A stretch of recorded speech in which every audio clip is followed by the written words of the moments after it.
The globalization of media content has caused more harm than good. Discuss.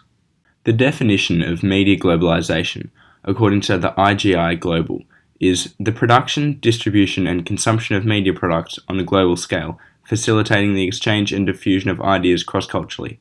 However, it isn't always cross-cultural. One of the main issues with media globalization is a term called, number 1, cultural imperialism, where media is dominated by one country.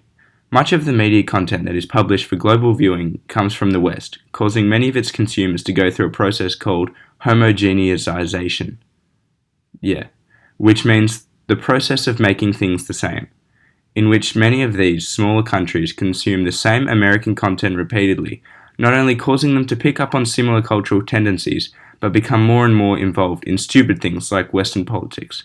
Ask yourself why it is that you know more about the American election campaigns than the Australian ones. That's you, Brenny. It's because of the cultural imperialism, and it is a negative side effect of media globalization. Number 2, changing modes of media imperialism.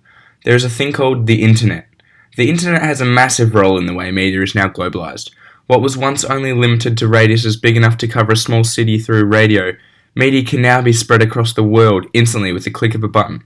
This is bad, as it is proven that people believe a news source far more when there's a new one, and the internet news sources are the most trusted of all, however not always the most accurate. Globalized media content can cause more harm than good through number 3, audience agency, or in more detail, toxic fandoms. Toxic fandom groups are fans that have a negative effect on the media industry. An example of this is the response to the 2018 YouTube Rewind. Internet fans hated the video so much that they caused a storm of memes promoting the idea of making the video the most disliked YouTube video of all time. Although I'm not gonna lie, it was pretty bad.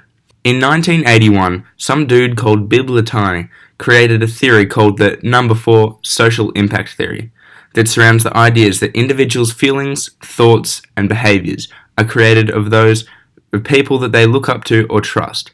This is a great example on how globalization of media content has caused more harm than good.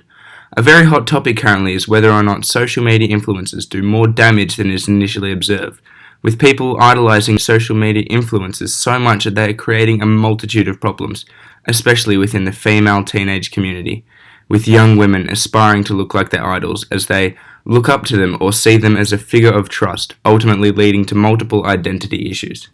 Finally, government organisations such as number 5, the Australian Communication and Media Authority, have authority over what is displayed on Australian television. However, due to media globalisation and the new media modes, government laws can be completely avoided.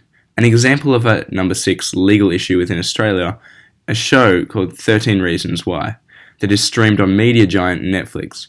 The show displays very graphic demonstrations of suicide in many different ways. This is a legal issue to Australia, as the ACMA have completely banned this on Australian television. But as Netflix is basically its own form of media, there are no government laws. They can get away with displaying graphic, gory scenes that would normally be banned. And that's pretty much why the globalization of media content has caused more harm than good.